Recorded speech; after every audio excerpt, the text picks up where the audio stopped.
एक नाव घेणं कठीण आहे इथे, टू बी व्हेरी अपफ्रंट. कारण जितकं भाऊंनी मला सांगितलं धक्क्यावर आणि जे माझ्या बायकोने पण मला सांगितलं, तर 2-3 नावं होती त्याच्यामध्ये, जे कळत होतं की माझ्या तोंडावर वेगळे आहेत आणि पाठीमागे वेगळे आहेत. त्याच्यामध्ये विशालचंही नाव होतं, त्याच्यामध्ये राखीचंही नाव होतं. ग्रुप फ्रेंडशिप वाईज ह्या दोघांशी मी कनेक्टेड होतो फ्रेंड झोनवर. बाकी पण 1-2 जणांनी तसं केलं की जे तोंडावर वेगळं बोलले आणि मागे वेगळं बोलले. पण मग ह्या दोघांचं नाव जास्त माझ्याकडे आलं, जे भाऊंनी अपफ्रंटली मला सांगितलं, चुगली दाखवली. सुपर्णाने पण तेच सांगायचा प्रयत्न केलेला. तर ह्या दोघांची नावं जास्त आली. राखीचं मला तसं दिसून नाही आलं, मे बी मला ते, कारण तिचं नाव तसं नाही आलं. पण मग विशालचं नाव अपफ्रंट आलं. मला सांगण्यात आलं की हे विशाल हे असं असं करतोय, त्याने ते केलं. आणि त्याचं कुठे ना कुठे स्वभाव पण तसा आहे की तो स्वतःच्या फायदेसाठी ना सगळ्या गोष्टी बदलू शकतो. म्हणजे त्याचा गेम कसा आहे की मी हिरो दिसला पाहिजे, हा त्याचा गेम आहे. तर त्याच्यासाठी तो उमेदवारी लोकांना देईल, हे करेल ते करेल, कारण की त्याला हिरो दिसायचंय. पण तो हिरो आहे नाही, त्याचा स्वभाव हा हिरोसारखा नाही आहे, त्याचे वागणं हे हिरोसारखे नाही, त्याची थिंकिंग ही हिरोसारखी नाही. त्याचा फक्त एक पॉईंट ऑफ व्ह्यू आहे की मी हिरो दिसला पाहिजे. पण जसं आपण असतो तसंच आपण दिसतो आणि हे प्रेक्षकांनाही दिसतं, हे बाकी सगळ्यांना पण दिसत होतं. तर त्याचा गेम आय वुड से एक डिल्युजनमध्ये आहे की मी हिरो आहे आणि मी हिरो दिसला पाहिजे, जो की तो नाही आहे. ते आपल्या सगळ्यांनाच दिसतं कुठे ना कुठे. तो गेमसाठी भरपूर काय करतो. मला फक्त एवढं होतं की जर त्यांनी ते ओन अप केलं असतं ना, तर तो खूप पुढे गेला असता. की चल, तो असा म्हणतो की अरे विलन तर विलन, मी विलन, पण तो त्या पॉईंट ऑफ व्ह्यूनी खेळत नाही.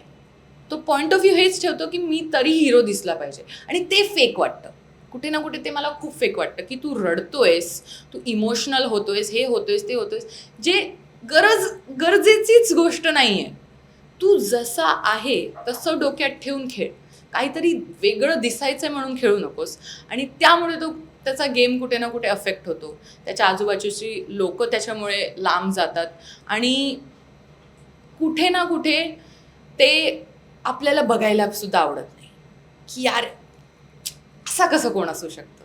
तर ते एक आहे. मी त्यांना एवढं सांगितलं होतं, मी पण एक 20 वर्षाचा मुलगा आहे आणि मी इथं गेम खेळायला आलोय. माझ्यासोबत आजी मस्ती मजाक, माझ्या हाईटीहून, माझ्या रंगाहून, माझ्या आजारपणाहून मजाक मस्ती केलेली मी हे खपवून घेणार नाही. तुम्हाला जर वागवायचंय 20 वर्षासारखं तर तसंच वागवा, नाही तर मला जसं मी तुमचं ऐकून घेणार नाही. मी 20 वर्षाचा आहे तसंच मला वागवा. हे मस्ती करत होता. हा, तर मी त्याला बोलत होतो तुझं म्हणजे तुही मै होत होती. मी आतापर्यंत बिग बॉस खेळलो तिथं राहून, तर मग त्याचं माझं अजिबात पटलेलं नाही.